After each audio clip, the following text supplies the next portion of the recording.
जय हिंद दोस्तों आज हम बात करते हैं भारत की नई शिक्षा नीति की। आखिरकार सरकार ने 34 साल बाद भारत की शिक्षा नीति में बदलाव किया है। 29 जुलाई को नई राष्ट्रीय शिक्षा नीति या नेशनल एजुकेशन पॉलिसी 2020 के ड्राफ्ट को केंद्रीय कैबिनेट ने मंजूरी दी है और इसके अलग अलग पहलुओं पर भी चर्चा हो रही है। आइए बात करते हैं हमारी नई शिक्षा नीति की। स्कूल में 10+2 खत्म यानी कि 5+3+4 के फॉर्मेट को लाया गया है। इसका मतलब है अब स्कूल के पहले 5 साल में प्री प्राइमरी स्कूल के 3 साल और कक्षा 1 और कक्षा 2 सहित फाउंडेशन स्टेज शामिल होंगे। इन 5 साल की पढ़ाई के लिए एक नया पाठ्यक्रम भी तैयार किया जाएगा। फिर अगले 3 साल 3 से 5 तक, फिर 3 साल 6 से 8 तक का स्टेज होगा। अब 6th क्लास से ही बच्चों को प्रोफेशनल और स्किल्स की शिक्षा दी जाएगी और लोकल लेवल पर बच्चों को इंटर्नशिप भी प्रोवाइड की जाएगी, जो कि आज के समय के लिए उपयुक्त भी है। इसके बाद चौथा स्टेज यानी कि 9 से 12 तक का, इसमें स्टूडेंट को विषय चुनने की आज़ादी होगी, यानी कि साइंस और मैथ का विद्यार्थी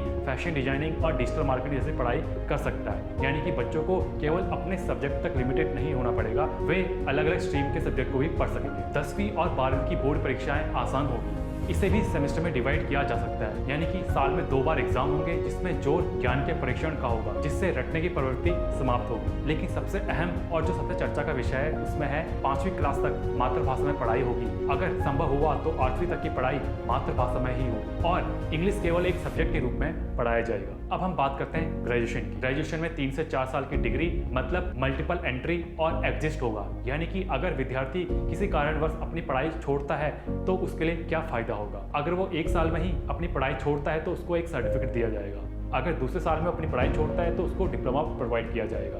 अगर विद्यार्थी 3 साल की पढ़ाई करता है तो उसको डिग्री प्रोवाइड होगी। लेकिन अगर बच्चा आगे पढ़ना चाहता है और रिसर्च वर्क में जाना चाहता है तो उसको 4 साल का ग्रेजुएशन कोर्स करना पड़ेगा। साथ में एमफिल को खत्म कर दिया गया है और यूजीसी, एनसीटीई और एआईसीटीई को भी खत्म कर दिया गया है और इसकी जगह में एक रेगुलेटरी बोर्ड होगा। इस शिक्षा नीति में एक और चीज है, स्कूल कॉलेजों की फीस पर नियंत्रण के लिए एक नई व्यवस्था लाई जाएगी। इसके बाद बात करते हैं कला, संगीत, शिल्प, खेल, योग, सामुदायिक सेवा जैसे विषयों को भी पाठ्यक्रम में शामिल किया जाएगा, जो कि अत्यंत जरूरी भी है। इसके बाद एक और बात बताना चाहूँगा कि एमएचआरडी का नाम बदलकर शिक्षा मंत्रालय कर दिया गया है। दोस्तों, ये है भारत की नई शिक्षा नीति, यानी कि 34 साल बाद नई शिक्षा नीति को लाया गया है। आशा है कि ये शिक्षा नीति भारत के भविष्य और विद्यार्थियों के लिए लाभदायक हो। आज के लिए इतना ही। जय हिंद, जय भारत।